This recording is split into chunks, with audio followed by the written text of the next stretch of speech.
আর আপনি আমার এখন ভয় দেখাচ্ছেন মামলা ও ছাতা তো আমি গুলিয়ে খেয়ে ফেলবো। কত মানুষ আজকে কথা বলছে দেখেন, হিসাব নেই।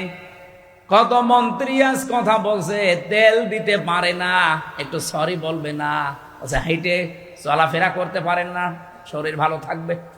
কালকের দিন পরে তো দেখা হবে না, কারণ আমার পাশেই সিট,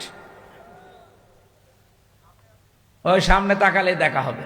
আমি জিজ্ঞাসা করবো চোখে চোখে যে আপনি একটা কথা বললেন, তেল দিতে পারেন না, সরি বলবেন না। বলছে হাঁটাহাঁটি করলে শরীর ভালো থাকে। সংসদের মেন গেট থেকে ভেতর পর্যন্ত এতটুকু পথ উনি হেঁটে আসে না, গেটে নামে, এরপরও মানুষের ঘাড়ে হাত দিয়ে যায় ভেতরে। আর সে যদি এই কথা বলে, কথা হিসাব নিকাশ করে বলা দরকার না?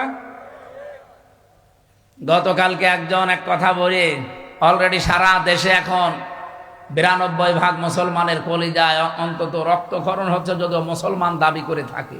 উনি বলেছে ধর্মভিত্তিক রাজনীতি, ধর্ম কায়েম করার জন্য এই দেশে মুক্তিযুদ্ধ হয়নি। হয়েছে কিসের জন্য?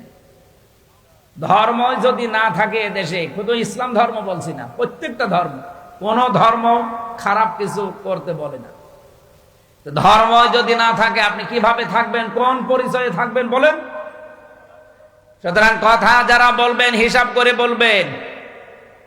ওরা মনে করেছিল মামলা দিলে মনে হয় এ বসে যাবে। আরে ভাই, আমি তো আয়না ঘরে থাকা মানুষ, জেল ও তো আমার কাছে শ্বশুর বাড়ি মনে হয়।